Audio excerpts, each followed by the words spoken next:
do education. We're trying to get the word out to the schools, to the churches, to the civic groups, that there's a war going on.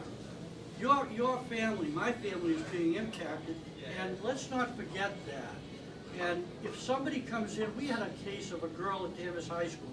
She came into class, her dad was in Iraq. She really lost control. She went to Danvers High School, she drove every day, she was parking in the teacher's slots, the handicap slot.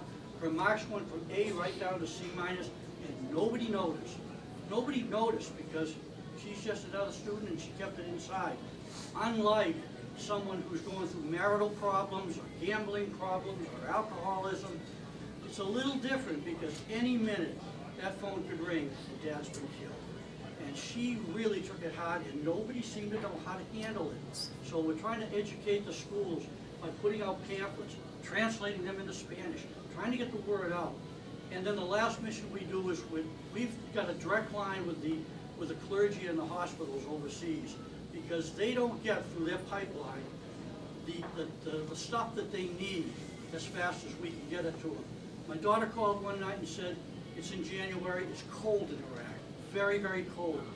The guys are sleeping on a cot with one very thin little blanket. Is there anything you can do? We went down to Linens and Things in Danvers, told their manager. The next day he gave us 1,000 blankets. We shipped them out that night. Her commanding officer thought she was working with the underworld.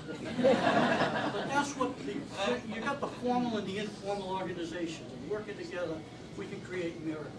I'm going to tell you just a couple of quick anecdotal stories. I had to speak at the Memorial Day ceremonies at the middle school in Danvers a few years ago.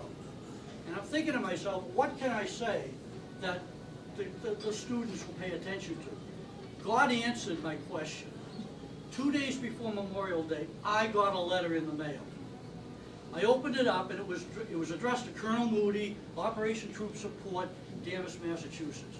I opened it up and I looked at it. It was a handwritten letter. Dear Colonel Moody, thank you, thank you, thank you. I am a sergeant. I'm out here in Iraq. I've been here for 9 months. I had no letters, no emails, no packages, nothing from home. I'm in 140-degree temperature. I got 86 pounds of stuff on my back. I was really depressed. I thought I would kill myself. I had reached the end of my limit. Nobody cared. That afternoon, I got a card from a middle school student at Danvers, Massachusetts, saying, "You are my hero. Thank you for serving our country. Come home safe. We believe in you." He said in his letter to me, that made all the difference in the world. I felt I could pick myself up and finish my assignment. And I just want you to know that. I took this letter 2 days later, and I went and talked to the Houghton Richmond Middle School. They had 300 students in the auditorium. I told that story. And at the end of the story, I just looked around, and I was very quiet. And I said, "Was it your letter? Was it your letter? Was it your letter?" Don't ever underestimate the power that you have to change a person's life. This is an example of how one military sergeant who felt totally alone in the world was able to pull himself up because somebody got the written word from his homeland. Very, very important. Christmas came. My wife Christine said, "Let's send these individual packages out." So I said in October, I'm going to write to all of our contacts over there. Are you going to be there for Christmas? How many guys and gals in your unit, if you can tell me without breaking security, and we'll go ahead and send out packages. And the responses came back, 25, 22, 17 in my unit, 15.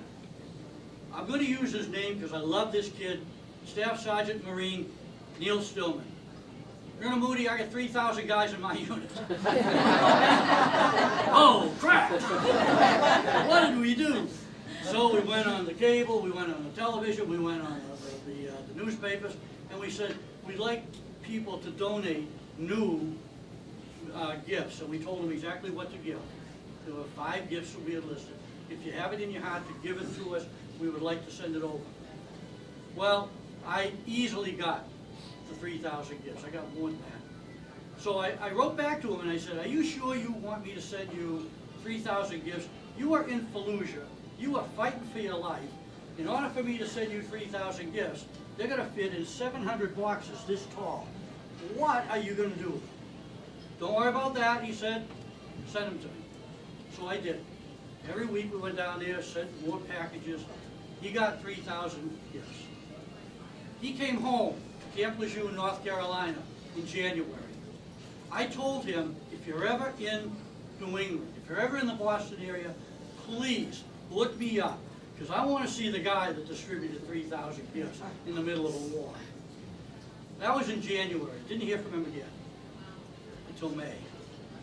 Monday, the third Monday of the month, I got a call, and he said, Colonel Moody, this is Staff Sergeant Neil Stillman, U.S. Marine Corps. You probably don't remember me.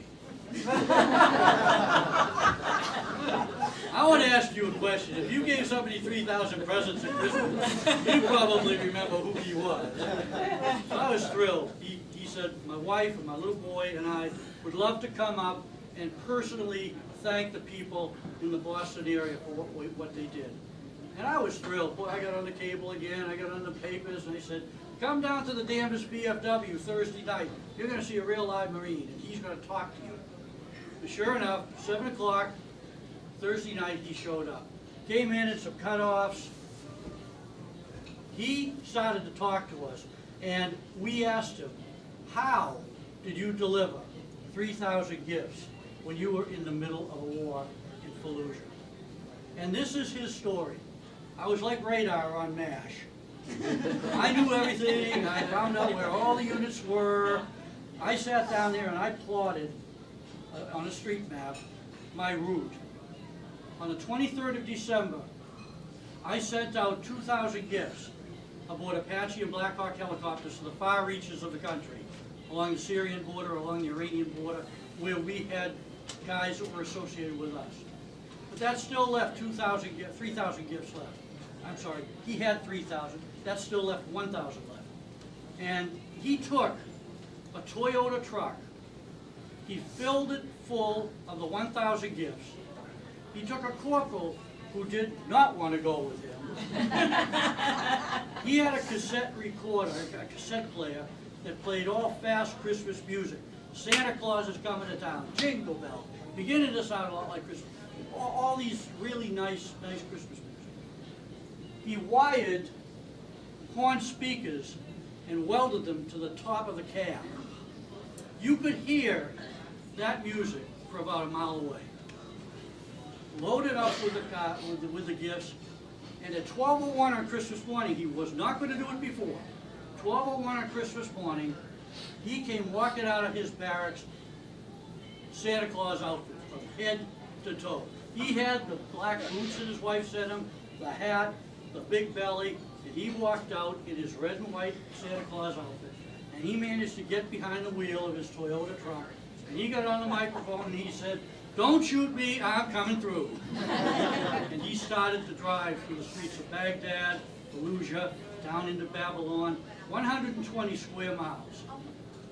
And from 12:01 to 6 a.m., he and his corporal delivered 1,000 gifts to all of the units. He went to every unit, every guard post, everybody.